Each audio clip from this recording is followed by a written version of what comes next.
আমি আগে তুল দাঁড়া গায়ে লফরা মাহাতো বঠি। বাবুদের মিছা মামলায় জেল খাটলি 5টো বছর।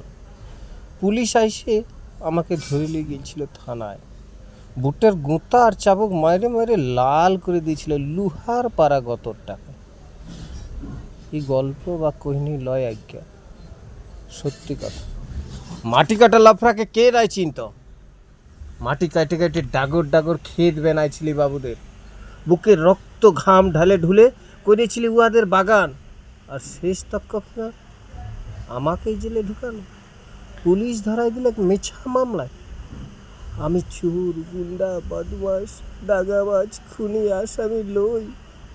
পেটের দায়ে মাটি কাটা মজুর। মাটি কাটার লাইগে সবাই যখন একদিনের ধর্মঘট করলো, আমি তখন উহাদের সঙ্গে সাথে ছিল। আঁতরাগা গরিব গুলানকে রক্তাই রক্তাই মারবে, শেষ করে দিবে, এটাকে উখড়ায় ফেলতেই না ধর্মঘট করেছে। এই আকাশ সবার, এই মাটি সবার, সবার লাগে সমান না হলে কাল্লায় কাল্লায় শোধ লিব, কাল্লায় কাল্লায় শোধ লিব। ই কোনো অন্যায় নয়, ই কোনো অন্যায় নয়। এই পর্যন্ত রাখতে পারো। আর বলবে না?